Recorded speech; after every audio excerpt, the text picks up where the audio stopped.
এই জীবন যেন বহতা নদীর মতো, চলার পথে কত বাক মোহনা শত, আছে আরো দ্বন্দ্ব আলো আধারের, বেছে নিতে হবে তাই পথ আমাদের। আসসালামু আলাইকুম প্রিয় দর্শক, আপনারা যারা দেশে আছেন প্রবাসে, সবাইকে জানাই অনেক অনেক প্রীতি ও শুভেচ্ছা। শুরু হলো এনটিভি আয়োজিত এবং লাভ হলো নিবেদিত টক শো আলোকপাত। আমাদের আজকের বিষয় রসম রেওয়াজ। এ বিষয়ে কথা বলবেন ইসলামিক ইউনিভার্সিটি অফ টেকনোলজির প্রফেসর মুক্তার আহমদ। আসসালামু আলাইকুম ওয়া রাহমাতুল্লাহি ওয়া বারাকাতুহু। আলোচনায় আরও অংশগ্রহণ করছেন বিশিষ্ট আলেম মুফতি সাইফুল ইসলাম। আসসালামু আলাইকুম ওয়া রাহমাতুল্লাহি ওয়া বারাকাতুহু। প্রিয় দর্শক, আমাদের যে যাপিত জীবন, সেখানে অনেক বিষয় থাকে। জীবন সংগ্রাম থাকে, আনন্দ বেদনা থাকে, গতি থাকে, এবং জীবন যাপনের বিভিন্ন সূত্রে আমাদের সাথে সম্পর্কিত হয়ে যায় বিভিন্ন রসম রেওয়াজ, প্রচলন, রীতি আচার। এগুলিকে অনেকে সংস্কৃতির অংশ বলে থাকেন। জনপদের মানুষের যাপিত জীবনে রসম রেওয়াজ খুবই প্রাসঙ্গিক বিষয়। আবার এর মধ্যে দেখা যায় অনেক প্রশ্ন। রসম রেওয়াজের সব কিছুই কি ভালো? সব কিছুই কি মন্দ? এভাবে বোধহয় আমরা প্রান্তিকভাবে ভাবতে পারি না, তাহলে বিবেচনার প্রয়োজন আছে। রসম রেওয়াজের কোনগুলি ভালো, কোনগুলি মন্দ, আমরা কোনগুলি গ্রহণ করব এবং কোনগুলি গ্রহণ করা যায় না, এমন বিবেচনায় যদি আমরা ঋদ্ধ হই, তাহলে আমাদের রসম রেওয়াজ আরও সুন্দর হবে, আমাদের জীবনও বোধহয় আরও সুন্দর হবে। আসুন এসব বিষয়ে আমরা আজকের বিজ্ঞ আলোচকবৃন্দের সাথে কথা বলি। আমাদের জীবনের যে বৃত্ত, সেটা তো বোধহয় শৈশব থেকে শুরু হয়ে যায়, আরও আগে থেকে শুরু হয়। সংক্ষিপ্ত সময় আমরা বেশি বলতে পারবো না, মোটামুটি আমরা শৈশবকে আনতে পারি, আমাদের তারুণ্যকে যৌবনকে আনতে পারি, আমাদের যে প্রবীণ বা প্রৌঢ়ত্ব সেখানেও যেতে পারি। তো আপনি শুরুটা কিভাবে করবেন? ইন্নাল হামদুলিল্লাহি ওয়াসসালাতু ওয়াসসালামু আলা রাসূলিল্লাহ ওয়া বা'দ। আসলে আপনি যেই জায়গায় খুব চমৎকার একটা দার্শনিক ভিত্তি তৈরি করেছেন, আমি সেই জায়গাটিতে একটু আলোচনা করতে চাই। তা হচ্ছে যে আমরা যে রসম রেওয়াজের কথা বলছি, এটা ভালো মন্দ, কোনটা ভালো কোনটা মন্দ, এই মানদণ্ড আমরা কোত্থেকে নেব? এই মানদণ্ডটা অবশ্যই আমাদের জানা দরকার। মানদণ্ডের ব্যাপারে আমি প্রথমত বলছি, এটা যদি ধর্ম, বিশেষ করে ইসলাম যদি কোনো রসম রেওয়াজ আমাদেরকে দেয়, ইন্টারেস্টিংলি রসম এবং রেওয়াজ দুটোই কিন্তু আরবি শব্দ। রসম রেওয়াজ যদি ইসলাম আমাদেরকে দেয়, তাহলে এই রসম রেওয়াজ পুরোটাই এটি কল্যাণকর, মানুষের জন্য উত্তম। যেটি নিশ্চয়ই আপনি আপনার আলোচনায় বলেছিলেন যে আমরা যখন জন্ম নেই, আমাদের শৈশব আছে, আমাদের কৈশোর আছে, আমাদের যৌবনের একটা সময় আছে, বার্ধক্য আছে, মৃত্যু আছে, জন্ম আছে, এগুলো সব কিন্তু রসম রেওয়াজ আছে। অতএব এই রসম রেওয়াজগুলো যেগুলো আমরা সরাসরি ইসলাম থেকে পেয়েছি, সেগুলো কল্যাণকর, এর মধ্যে সামান্যতম সন্দেহ নেই, কেউ সন্দেহ পোষণ করতেও পারবে না। আর যেগুলো ইসলাম থেকে আসেনি, সেগুলোকে আমরা, যেটা আপনি বললেন কালচার, যেগুলো কাস্টম, যেগুলো ট্রেডিশন, এটা যদি সমাজ থেকে আসে, তাহলে তার দুটো জিনিস হবে। একটি হচ্ছে সেগুলো যদি ইনোসেন্ট হয়, নিষ্পাপ হয়, এর মধ্যে আপনার কোনো অশ্লীলতা নেই, এমন যদি হয়, কোনো ভুল বিষয় নেই, তাহলে সেটি গ্রহণ করা যেতে পারে। যেমন ইসলাম, এর সৌন্দর্য হচ্ছে ইসলাম যেখানেই গেছে, বাংলাদেশের কনটেক্সটে আমরা বলি, যেখানে ইসলাম গিয়েছে সেখানকার সুন্দর কালচারগুলো ইসলাম গ্রহণ করেছে। এটাকে কোরআনের পরিভাষায় বলা হয় ওরফ। এবং উসুলবিদগণ, মুসলিম স্কলাররা যুগে যুগে ওরফকে স্বীকৃতি দিয়েছেন। শুধু তাই না, ইসলামী সমাজ ব্যবস্থার অন্যতম, আইনের অন্যতম একটা উৎস হিসেবে তারা ওরফকে গ্রহণ করেছে। আমরা তো সবাই শিশুকে ভালোবাসি, জি, শিশুরা আমাদের প্রিয় বিষয়। জি, যখন একটি গৃহে একটা শিশু জন্মলাভ করে, তখন তো শিশুকে কেন্দ্র করে কিছু রসম রেওয়াজ আছে। জি, জি। আমাদের দেশে তো অনেকেই শিশুর কানে আজান দিয়ে থাকেন, এরপর অন্যরা অন্য কিছু করে থাকেন। এই বিষয়গুলোকে আপনি কিভাবে দেখেন? এগুলো এই স্টার্ট কিন্তু এখান থেকে হয়। এই জন্য রসম রেওয়াজ একজন শিশুর জন্ম থেকেই শুরু হয় মূলত, এবং সেখান থেকে আমরা তাকে ইসলামিক রসম রেওয়াজ বা যেগুলো পিউরিটেরিয়ান সেগুলো তাদেরকে আমরা শেখাই। যেমন একটা শিশুর জন্ম কিন্তু কোরআন আমাদেরকে বলেছে এটা একটা সুসংবাদ, ওয়াবাশশারনাহু বিগুলামিন হালিম, আমি তাকে সুসংবাদ দিয়েছি, নবীদের কথা বলেছেন। অতএব একটি সন্তানের জন্ম সুসংবাদ, ফলে পরিবারে একটা আনন্দঘন অবস্থা তৈরি হবে, এটাই স্বাভাবিক, তাই হয়েছে। এই আনন্দঘন বিষয়গুলোকে আমরা কিভাবে ইসলামী রসম রেওয়াজের আদলে করবো, তোর মধ্যে যেমন ধরুন যখন একটি সন্তান জন্ম নেয় তখন ওই সন্তানকে সুন্দর একটি নাম দেয়া, এটা খুবই গুরুত্বপূর্ণ। আমরা এখন দেখি যে নাম দিতে গিয়ে এখন আমরা খুঁজি আনকমন নাম, এবং এমন কিছু নাম আমরা দেই যে নামগুলো পাবলিকলি আমরা বলতেও কিন্তু খুব লজ্জা বোধ করি। ফলে নাম দেওয়ার ক্ষেত্রে সুন্দর একটি নাম তাকে দেয়া, এটা খুবই গুরুত্বপূর্ণ। তার পক্ষ থেকে আকিকা করা ৭ম দিনে, এটি খুবই গুরুত্বপূর্ণ, যেটা করা সুন্নত, রাসূল সাল্লাল্লাহু আলাইহি ওয়াসাল্লাম করেছেন। আমাদের দেশে যে আপনার আকিকার যে রসম, এটা তো খুবই ভালো বিষয়, অত্যন্ত চমৎকার একটি বিষয়। খতনা হয়, ভালো, আমাদের দ্রুত যেতে হবে, পরে আরো অনেক বিষয় আছে, কিন্তু জন্মদিনকে আপনি কিভাবে নেবেন? এক্স্যাক্টলি। তা এখানে আরেকটা বিষয় আপনি বলেছেন যে খতনা করতে হবে, এটা খুবই গুরুত্বপূর্ণ, ছেলেদের জন্য করতে হবে, কিন্তু এর জন্য ঘটা করে যে আমরা আয়োজন করি, অনুষ্ঠান করি, এটা ইসলাম সৌন্দর্যের দিকে দেখে না। মানে এটা আসলে সুন্দর না। ইসলাম আকিকাকে আপনার একটু প্রকাশ প্রচার করবেন, আনন্দ করবেন, এটাকে অনুমোদন করে, কিন্তু খতনাকে আবার একটু নীরবে, জি নীরবে করছে। আমরা অনেকে আবার খতনাকে আবার প্রকাশ্যে খুব ঢাকঢোল পিটাই। এক্স্যাক্টলি। তো এখানে আরেকটা বিষয় যেটা আমরা দুর্ভাগ্যজনক করে ফেলছি, সেটা হচ্ছে খ্রিস্টানদের কাছ থেকে এবং হিন্দুদের, বৌদ্ধদের কাছ থেকে একটা আইডিয়া নিয়েছে যেটা জন্মদিবস। ওরা জন্মাষ্টমী করে, অথবা ওরা ধরেন ওই যে বৌদ্ধ পূর্ণিমা করে, অথবা অন্যান্যরা করে হচ্ছে যেটা বড়দিন হিসেবে তারা করে থাকে। এগুলো জন্মদিনকে কেন্দ্র করে তারা এই আয়োজনগুলো করছে। তাদের কাছ থেকে মুসলিমরা এই রসম রেওয়াজটা গ্রহণ করেছে যে আমাদেরকেও জন্মদিন উদযাপন করতে হবে, এবং জন্মদিন কেন্দ্রিক যে জাতীয় জন্মদিন প্রসঙ্গে আমি ধর্মীয় বিষয়কে বাদ দিও, যেটা এখন খুব সর্বব্যাপক হয়েছে, কমার্শিয়াল দিক থেকে দেখা যায় সেখানে ধর্মীয় প্রণোদনা তেমন নাই। ওয়েস্টার্ন ওয়ার্ল্ডে বা ইউরোপে দেখা যায় যে ব্যবসায়ীরা জন্মদিনকে, ম্যারেজ ডেকে কেন্দ্র করে এরকম প্রপাগান্ডা চালায়, মিডিয়া ক্যাফে ব্যবহার করে, যে যেন এখানে মানুষ আকৃষ্ট হয়ে পড়ে বিজনেস পলিসি থেকে। কিন্তু জন্মদিনের মনস্তাত্ত্বিক বিষয়টা হয়, একটা শিশু জীবনকে গড়তে পারেনি, সে হাঁটি হাঁটি পা পা করে আধা ভাঙা ভাঙা ভাষা কথা বলছে, ঠিকমতো হাঁটতেও পারে না, তাকে প্রথম জন্মদিনে এইভাবে তাকে সাজিয়ে এভাবে একটা কেন্দ্রীয় চরিত্রে আনা হয়, সে ডজনে ডজনে শত শত আপনার উপহার পাচ্ছে, এটা সেটা পাচ্ছে, সেভাবে আমি কি যেন হয়ে গেলাম।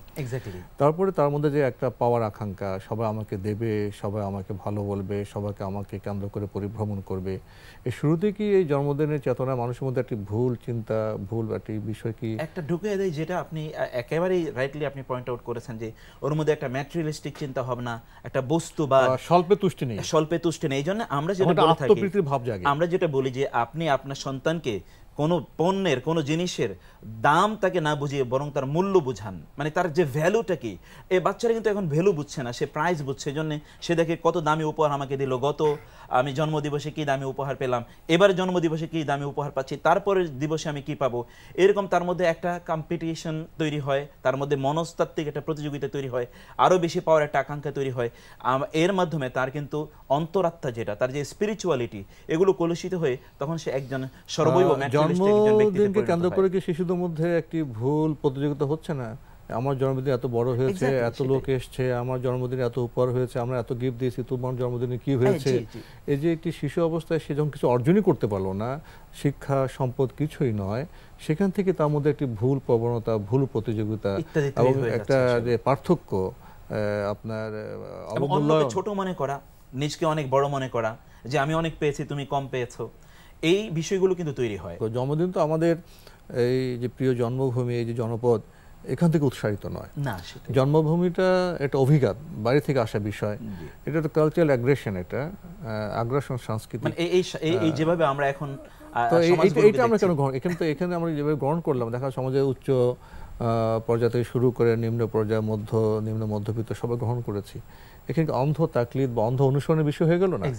একটি যে সচেতন জাতি, যারা স্বকীয়তায় আপনার উদ্ভাসিত, তারা কি এইভাবে চিন্তা ভাবনা না করে পরানুকৃতি, যেটা অপরকে অনুসরণ করা, এটা কি কোনো চিন্তা ভাবনা বা জ্ঞানভিত্তিক সমাজের কোনো পরিচয় বহন করে? মোটেই না। এই জন্য দেখুন রাসূল আসলাম কিন্তু এই জায়গায় তিনি চমৎকার একটি দর্শন আমাদেরকে দিয়েছেন, যে তুমি যখন ইভেন ঘরে যখন তুমি যাও, যদি তুমি এমন কোনো ফল অথবা কোনো কিছু নিয়ে যাও, তাহলে তুমি এগুলো লুকিয়ে নিয়ে যাবে। যদি তোমার প্রতিবেশীদেরকে দিতে না পারো, তাহলে তোমার সন্তানরা আবার এগুলো নিয়ে যাতে বাইরে বের হয়ে না আসে, কারণ তাহলে প্রতিবেশীর সন্তানরা এগুলো দেখবে, দেখে তাদের মধ্যে মনস্তাত্ত্বিকভাবে আহত হবে তারা, অথবা তারা তাদের বাবা মার কাছে এটা দাবি করবে যে আমাদেরকে এরকম দাও, এবং তার বাবা, অতএব আপনি খারাপ কোনো পথের দিকে যাবে যে আমার সন্তানদেরকে তুষ্ট করার জন্য অন্যের সাথে প্রতিযোগিতায় আমিও যাতে হেরে না যাই, এই জন্য তিনি খারাপ পথে পা বাড়াবেন, অন্যায় পথে তিনি ইনকাম করার চেষ্টা করবেন। কোনো কিছু গ্রহণ করতে গেলে বা রসম রেওয়াজের নামে কোনো কিছু পালন করতে গেলে আমাদের ভাবতে হবে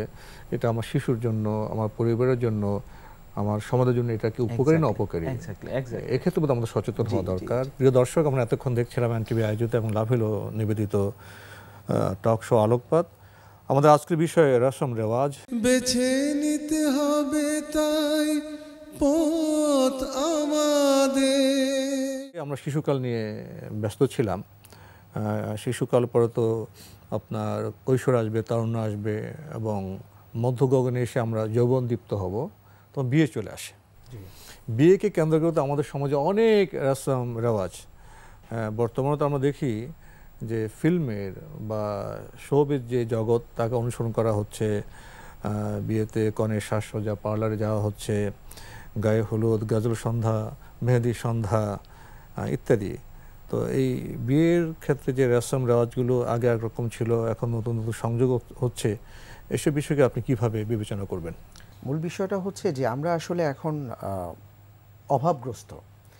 এই অভাব, এই দারিদ্র্য শুধুমাত্র আমাদের অর্থনৈতিকভাবে আমরা বলবো না, যে এখানে আমাদের সামাজিক জীবনযাপনে, আমাদের শুদ্ধাচার চর্চায়, আমাদের জ্ঞান আহরণে আমরা অভাবী। যার ফলে দেখা যাচ্ছে যে আমরা এখানে দারিদ্র্য আছে। জি, এখানে দারিদ্র্য আছে। যার ফলে দেখা যাচ্ছে যে রসম আর রেওয়াজ নিয়ে আমরা যে কথাগুলো বলছি, যে এমন সব বিষয়গুলোকে আমরা আজকে আমদানি করছি বিভিন্ন জায়গা থেকে, বা আমরা তৈরি করার চেষ্টা করছি, যেখানে আমাদের ভয়াবহভাবে আমাদের জনজীবনে একটা ক্ষতি করে যাচ্ছে। আপনি বিয়ের কথা বলেছেন, আমরা বিয়ের A to Z যদি দেখি, তাহলে দেখা যাবে যে একটা সহজ বিষয়, একটা সুন্দর ব্যাপারকে এতটা কঠিন করে ফেলা হয়েছে রসমের জাঁকজমকে রেওয়াজের নামে। জি, এবং বিয়েটা খুব কঠিন হয়ে যাচ্ছে। জি, অথচ ইসলামে ওই বিয়েকে ভালো বলা হয়েছে যে বিয়েতে খরচ কম। জি। অথচ আমরা দেখতে পাই যে কনে দেখা থেকে শুরু করে যে কনেকে কয়বার দেখতে হবে, এবং তাকে এমনভাবে দেখা হয় যে একটা পণ্য কেনার ক্ষেত্রে, মাফ করবেন এই কথাটাই জন্য বললাম, যে একটা পণ্য কেনার ক্ষেত্রে যেভাবে দেখা হয় একজন কনেকে সেভাবে দেখা হচ্ছে, অবমাননা করে। এটা তো ইসলাম বলেনি, এটা তো অবমাননাকার একটা ব্যাপার। এটা কিন্তু রসম আর রেওয়াজ হিসাবে গ্রহণ করা হয়েছে। এবং শুধু তাই নয়, আমরা যদি গায়ে হলুদের কথাটা বলি, যে একটা গায়ে হলুদে বর্তমানে যেই অর্থ অপচয় করা হয়, সেই অর্থ দিয়ে অনেক পরিবারের সুন্দরভাবে তাদের বিয়ে সম্পাদন করানো সম্ভব। এক সময় গায়ে হলুদ বা কন্যার সাজের ব্যাপারটা ছিল, মা খালারা সুন্দর আদর করে একটু হলুদ লাগাতো, সামান্য যে বিষয় হতো। এখন তো গায়ের হলুদ অনুষ্ঠান বিয়ের মতো স্টেজ করে সাজানো হয়, সেখানে আত্মীয় অনাত্মীয়, যুবক তরুণ সব মিলিয়ে সেখানে তাকে যেভাবে আপনার হলুদ লেপন করা হয়, লেপন করতে গিয়ে সেখানে পাশে আবার যে গানের অনুষ্ঠান, সব মিলিয়ে এটা তো বোধহয় কোনো সভ্য সমাজে চলার কথা নয়। আর কি এদিক থেকে আমি কথাটা বলেছি যে আমরা যদি একটু চিন্তা করি যে রসম আর রেওয়াজের নামে আমরা যা করছি, এবং আমরা মনে করছি যে এটা না করলে হবে না, এর মাধ্যমে কিন্তু আমরা ভয়াবহ একটা পরিণতির দিকে এগিয়ে যাচ্ছি। যেমন আমরা আরেকটি বিষয় না বললেই নয়, যে কনেকে সাজানোর ব্যাপারটা বিয়ের ক্ষেত্রে, এটা খুবই গুরুত্বপূর্ণ একটি ব্যাপার। কনেকে এখন সাজানো এমনভাবে হয় যে তার আসলে অবয়বটা, চেহারাটা বোঝা যায় না। পরবর্তীতে কি হয়, এমন অনেক ক্ষেত্রে আমাদের বাস্তবতার ক্ষেত্রে আমরা দেখেছি, ঘটনা ঘটেছে যে বিয়েটা পর্যন্ত ভেঙে গেছে, কারণ তিনি কনেকে যে রূপে দেখেছেন বিয়ের দিন বা জি, পরবর্তীতে যখন এই রূপে দেখেননি, তখন তিনি এই বিয়েটাকে মর্মাহত হয়েছেন। জি, এই যে আমরা রসম আর রেওয়াজ নিয়ে যেইভাবে এগিয়ে যাচ্ছি, বিভিন্ন ক্ষেত্রে আমরা যেটাকে গ্রহণ করছি অবধারিতভাবে, আমরা ভাবছি যে এটা গ্রহণ না করলে আমাদের ক্ষতি হয়ে যাবে, অথচ এগুলোর মাধ্যমেই কিন্তু আমরা ক্ষতিগ্রস্ত হয়ে যাচ্ছি।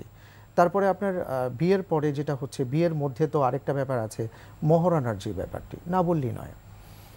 আজকে মহারানাটা স্ট্যাটাস হিসেবে দেখা হচ্ছে, মিন করা হয় না, মিন করা হয় না। এটাকে প্রদর্শন করা হচ্ছে আমরা যদি বলি। মহারণা তো হবে, এর মিন করতে হবে এবং বরের যে সামর্থ্য তার সামর্থ্য হলে বলতে হবে, সেটা আদায় করতে হবে। জি জি জি, মহারণা এমন একটি ঋণ বরের জন্য যেটা অবশ্যই তাকে আদায় করতে হবে। তিনি যদি আদায় না করেন, কিয়ামতের ময়দানে এটার জন্য তাকে জবাবদিহি করা হবে। এবং আরেকটি মুসলিম শরীফের হাদিস এসছে যে যদি কেউ মহারণা আদায় না করে তাহলে তার সন্তানদের ব্যাপারে রাসূল সাল্লাল্লাহু আলাইহি সাল্লাম অত্যন্ত ভয়ঙ্কর তথ্য দিয়েছেন। আল্লাহ ক্ষমা করুন। অথচ আমরা দেখি এই সমাজে মহারণা নির্ধারণের ক্ষেত্রে তারা চিন্তা করেন যে না, এটা মানুষের জানানো দরকার, এত লক্ষ টাকা, এত পরিমাণ টাকা মহারণা নির্ধারণ করা হয়েছে, দেয়ার দরকার নেই। এটা দেয়াটাকে তারা খুব গুরুত্বের সাথে দেখছেন না। তাহলে এই যে রসম বা এই যে প্রচলন, এটা তো ভুল, ইসলামে এটা অনুমোদন নেই। জি। আবার উকিল, বিয়েতে উকিল ঠিক করা হয়, সেক্ষেত্রে কি হচ্ছে? জি, অনেক ধন্যবাদ। উকিলের ব্যাপারে মূল বিষয় হচ্ছে উকিল তো তিনিই হবেন, ওয়াকিল এটা আরবি শব্দ, যে যিনি অভিভাবক। একজন মেয়ের অভিভাবক তার বাবা, তার দাদা, তার বড় ভাই। কিন্তু আমরা দেখি যে ওয়াকিল নির্ধারণের ক্ষেত্রে এমন কাউকে ওয়াকিল নির্ধারণ করা হচ্ছে যিনি মেয়ের আসলে কোনো রক্ত সম্পর্কীয় আত্মীয়ই নন। হয়তো তিনি সমাজের একজন বিজ্ঞ ব্যক্তি, বড় ব্যক্তি, এলাকার বড় ব্যক্তি, অথবা তাকে ওকিল নির্ধারণ করলে কিছুটা হয়তো কনে পক্ষ চিন্তা করেন যে তাদের মাধ্যমে আমাদের কিছুটা সামাজিক নিরাপত্তা পাওয়া যাবে ইত্যাদি কথা চিন্তা করে তারা ওকিল নির্ধারণ করেন। অথচ ইসলামে তো এটার কোনো ভিত্তি নেই। কারণ দেখা যাচ্ছে যে এই উকিল তো পিতা হবেন। জি, সেটা আমি পিতার অবর্তমানে আরো কাছের আত্মীয় হবেন। পিতার অবর্তমানে বড় ভাই আছেন তিনি হবেন, চাচা আছেন তিনি হবেন। কিন্তু আমরা দেখতে পাচ্ছি পুরো উল্টো বিষয়টা। তারপরে দেখা যাচ্ছে যে কনেকে নিয়ে আসার পরে কনের বাড়িতে যে একটা আয়োজন করা হয়, এই যে একটা, এটা বলবো যে জুলুমের একটা অন্তর্ভুক্ত, যে বিয়েতে তো বর খাওয়াবেন, বর খাওয়াবেন, যেটাকে আমরা ওলিমা বলে থাকি, কনের উপর আপতিত হয়। জি, দেখা যাচ্ছে যে কনের বাড়িতে একজন মা বাবা তার সন্তানকে লালন পালন করেছেন এত কষ্ট করে, আজকে আরেকটা ছেলের হাতে একটা পরিবারে তিনি তুলে দিচ্ছেন। এটা কিন্তু কম বেদনা। তারপর যৌতুকের বিষয়টা, তারপর এটা হারাম বিষয়। আসলে এত বিষয় আছে যে এই যৌতুকের ব্যাপারটা ইসলাম তো সুস্পষ্ট হারাম করেছে। যেখানে বর কনেকে অবশ্যই মহারণা আদায় করবেন, সেটা না করে উল্টো কনের কাছ থেকে যৌতুক আদায় করা হচ্ছে, যেটা হারাম। এটা ভুল রসম, ভুল রেওয়াজ, ভুল প্রচলন। এখান থেকে আমাদের উঠে আসতে হবে। এরপরে বিয়ের পরে আমাদের জীবনযাপন করি, দীর্ঘ সময় পরে আমরা বৃদ্ধ হই, ইন্তেকাল করি। ইন্তেকালের কেন্দ্র করে আমাদের দেশের রসম রাজ কেমন? সব কি সঠিক? হ্যাঁ, মোটেই না। আমরা বরং একজন মানুষ যখন মারা যায় বা তিনি যখন মৃত্যু শয্যায় উপনীত হন, তখন সেই ব্যক্তিকে কেন্দ্র করে রাসূলুল্লাহ সাল্লাল্লাহু আলাইহি ওয়াসাল্লাম বলেছেন লাক্কিনু মাউতাকুম লা ইলাহা ইল্লাল্লাহ। যে মৃত্যুর দিকে এগুচ্ছে তোমরা তাকে লা ইলাহা ইল্লাল্লাহ শেখাও। তোমরা বলবে তা নয়, তাকে বলো সে যাতে বলে। মান ক্বালা লা ইলাহা, মান কানা আখিরু কালামি ইনদা মাউতিহি লা ইলাহা ইল্লাল্লাহ দাখালাল জান্নাহ। যার মৃত্যুর সময় তার মুখ থেকে লা ইলাহা ইল্লাল্লাহ বের হবে, সে জান্নাতে যাবে। ফলে দেখা যাচ্ছে যে আমাদের তাকে লা ইলাহা ইল্লাল্লাহ এটা তালকিন করা উচিত। কিন্তু আমরা কি করি? আমরা সেখানে ধরুন অনেকে মিলে কোরআন তেলাওয়াত করি, আবার ব্যক্তিরা নিজেরা কোরআন তেলাওয়াত করে না, ভাড়াটিয়া হুজুর নিয়ে আসে, হুজুররা সেখানে কোরআন তেলাওয়াত করে, আবার তাদেরকে কিছু পয়সা দেওয়া হয়, তারাও কিভাবে তেলাওয়াত করে, এক খতম দিতে হবে, এই জন্য সেখানে তেলাওয়াতের কোনো ঠিক নেই। এবং তারা এখানে চিন্তা করেন যে এই ক্ষেত্রে কোরআন কারীমের তিলাওয়াত করা না হলে মাইয়েতের শাস্তি হচ্ছে, তারা এরকম মনে করছে। ফলে এটা ভুল চিন্তা, এটা একটা ভুল ধারণা, একটা ভুল চিন্তা। ব্যক্তি যিনি মারা যাবেন বা মারা যাওয়ার পর তাকে কেন্দ্র করে আমাদের কিছু কাজ আছে। প্রথম যে কাজটি সেটা হচ্ছে দ্রুত তার জানাজার ব্যবস্থা করা। এখন আমরা যেটা করছি, ফ্রিজিং করে রাখছি, ছেলে আসবে আমেরিকা থেকে অথবা অমকে আসবে সেই জায়গা থেকে, এটা একটা ভুল রসম রেওয়াজ। আবার হাদিস হচ্ছে, মানে মূল প্রচলন হচ্ছে যিনি যেখানে মারা যাবেন তাকে সেই জায়গায় বা কাছাকাছি তাকে কবর দেয়। এখন একজন আমেরিকা মারা গিয়েছে, তাকে বাংলাদেশে আনা হবে, আনার জন্য আরো বহু কাঠখড়ি পোড়াতে হবে এবং বহু টাকা পয়সা অর্থবৃত্তির এখানে খরচ। এখানে বোধহয় একটি বিষয় বলা দরকার, ইসলামী চেতনা হলো ইন্তেকালের পরে দ্রুত জানাজাকে দাফন দিতে হবে, এটাকে অযথা অযৌক্তিকভাবে বিলম্ব করা যাবে না। আবার কখন দেখা যায় এরকম প্রয়োজনে যে মা মারা গেছেন, ছেলে আসছে, আমি রওনা দিচ্ছি, আমার জন্য ওয়েট করে, হয়তো সেখানে তো একজন সময় ওয়েট করে ফ্রিজিং করে, এটা তো নিষিদ্ধ নয়। এটা কখনো বাস্তব প্রয়োজন এটা করা যেতে পারে কখনো কখনো। তার একটা সীমা থাকা দরকার যে আমি আধা ঘন্টা 1 ঘন্টার ব্যাপার, কিন্তু তা হচ্ছে যে ফ্রিজিং করে রাখলো 8-10 দিন, 5-7 দিন, এটার তো কোনো বৈধতা নাই। রাসূলুল্লাহ সাল্লাল্লাহু আলাইহি ওয়াসাল্লাম এরকম কোনো নির্দেশনা আমাদেরকে প্রদান করেননি। আরেকটা বিষয় যেটা হচ্ছে, ব্যক্তি যখন মারা যায়, তখন মারা যাওয়ার পরে ওই জানাজা যখন পড়াতে যায়, তখন একদল লোক সবার মুখে দিয়ে উনি কেমন ছিলেন, আপনারা ভালো ছিলেন কিনা ইত্যাদি, মনে হচ্ছে যেন এতটুকু হলে তিনি পার পেয়ে যাবেন, অথচ ওই লোকগুলো ভলান্টারিলি কিন্তু কথা বলছেন না। আবার কোন কোন ব্যক্তির জানাজা, গায়েবানা জানাজা হচ্ছে, এখানে একটা জানাজা, তাকে আবার নিয়ে সারা বাংলাদেশে অথবা সারা দেশে ঘুরে বেড়ানো হচ্ছে, ওই জায়গায় তিনি কিছু তার স্মৃতি আছে ওইখানে জানাজা দেওয়া এখন হবে। আমরা ভুল রসম রেওয়াজে আমরা চলে যাচ্ছি। শেষের দিকে আরেকটি বিষয়, যখন ইন্তেকাল করবেন সে গৃহীত শোকের পরিবেশ থাকে। শোকটা আমরা কীভাবে করব, বিলাপ কীভাবে করব, এবং তারপর দেখা যায় খাওয়া দাওয়ার আয়োজন, চেহলাম, তারপর কুলখানি ইত্যাদি ইত্যাদি, এইসব বিষয়ে কিছু বলবেন? অনেক ধন্যবাদ। আসলে এগুলো অনেকগুলো ব্যাপার আছে। যেমন একজন মানুষকে যখন কবরস্থ করা হয় কোনো মাইয়েতকে, তখনই একটা ধারণা জন্ম নিয়েছে আমাদের দেশে রসম রেওয়াজ, সেটা হলো যে এই যে যারা কবর দিয়েছেন তাদেরকে খাওয়াতে হবে, না খাওয়ালে এটা গুনাহ হবে। যার ফলে অবশ্যই 3 দিনের দিন একটা খরচ করতে হবে এবং 40 দিনের মাথায় আরেকটা খরচ করতে হবে। এই ধারণাটা কোত্থেকে আসলো? এটা আমরা দেখা যায় যে যারা আমাদের আশেপাশে আছেন অন্য ধর্মের, তাদের একটা বিশ্বাস হচ্ছে যে আত্মা যাওয়ার জন্য 3 দিন সময় লাগে এবং আবার 40 দিন পর তারা ফিরে আসেন। তো ওই কথা চিন্তা করে থাকেন, কিন্তু আমরা ওটাকে লালন করতে গিয়ে আমরা এখন ধারণা করি যে এই আত্মা আশেপাশেই থাকেন 3 দিন পর্যন্ত। অনেককে দেখেছি পানি রাখতে, এবং ওই পানিটা যখন নাকি বাতাসের কারণে কিছুটা কমে যান, তাদের বিশ্বাস হচ্ছে যে আত্মা এসে পানি পান করেছে। কালচারাল ফিউশন, মিশ্রণ হয়ে গেছে। তো এই যে 3 দিনের খরচ, এটা তো মূলত 3 দিন পর্যন্ত তারা শোক পালন করবেন, আশেপাশের লোকজন তাদের বাড়িতে, শোকাহত পরিবারের বাড়িতে খাবার পাঠাবেন। 3 দিন শোক করতে পারেন কিন্তু বিলাপ করবেন না। না, বিলাপ এবং তারা খাবেন দূরে থাক, তাদেরকে খাওয়াতে হবে আশেপাশ থেকে। এটা তো ইসলামের নির্দেশনা হচ্ছে, যেহেতু তারা শোকাহত, তাদের আপন মানুষ চলে গেছেন, তোমরা তাদেরকে খাবার দাও। তাদের বাড়িতে এখন চুলা জ্বলবে না। কিন্তু এখন উল্টো হয়ে গেছে, দেখা যাচ্ছে যেদিন মৃত্যুবরণ করছেন যে বাড়ির লোক, তার বাড়িতে অসংখ্য মানুষ, এবং সেখানে একটা খাওয়ার আয়োজন করতে হয়। 3 দিনের মাথায় একটা খাওয়ার আয়োজন করতে হয়, নয়তো তাকে কৃপণ বলা হয়, নয়তো বলা হয় যে আদর্শ সন্তান নয়। আবার 40 দিনের মাথায় এমন আয়োজন করা হয় যে বিয়ে বাড়ির আয়োজন, নাকি একজন মানুষ ইন্তেকাল করেছেন তার শোক। তাহলে এই সমস্ত আনুষ্ঠানিকতা, এই সমস্ত রসম রেওয়াজের প্রচলন ইসলামে নেই।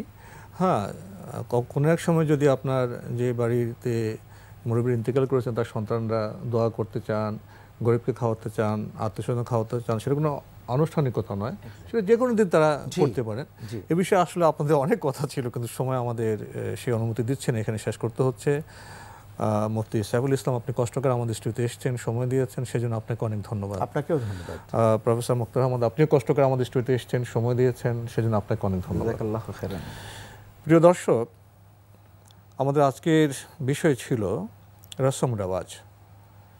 আমাদের অনুষ্ঠান আপনারা এনটিভি অনলাইনেও দেখতে পারবেন, ভিজিট করুন www.ntvbd.com। এছাড়া ইউটিউবে এবং আমাদের ভেরিফাইড ফেসবুক পেজে অনুষ্ঠান দেখতে পারবেন। আমাদের আজকের বিষয় ছিল রসম রেওয়াজ। রসম রেওয়াজ তো মজার বিষয়, কিন্তু আজকের বিজ্ঞ আলোচকবৃন্দের আলোচনা থেকে আমরা উপলব্ধি করলাম রসম রেওয়াজের সব বিষয়ই বোধহয় সিদ্ধ নয়, শুদ্ধ নয়। নিষিদ্ধ বিষয় এখানে চলে আসে এবং ক্ষতিকর বিষয় এখানে চলে আসে, এবং না জানার কারণে শুদ্ধ বিষয় সম্পর্কে অবগতির অভাবে আমরা অনেক বিষয়কে ভারাক্রান্ত করে ফেলি, জীবনকে কঠিন করে ফেলি, বোঝায় ভারাক্রান্ত করি। আসুন আমরা জ্ঞানদীপ্ত হই এবং রসম রেওয়াজ যেন মানবিক হয়, সুন্দর হয়, স্বাভাবিক হয়, জীবনকে প্রগতির দিকে নিয়ে যেতে পারে। আসুন এসব বিষয়ে আমরা আরও সচেতন হই, সতর্ক হই। প্রিয় দর্শক, মহান আল্লাহ আমাদের সবাইকে নিরাপদে রাখুন, রাখুন শান্তিতে। আসসালামু আলাইকুম। এই জীবন তো বহতা নদীর মতো, চলার পথে শত বাঁক মোহনা কত, আছে আরো দ্বন্দ্ব আলো আধারের, বেছে নিতে হবে তাই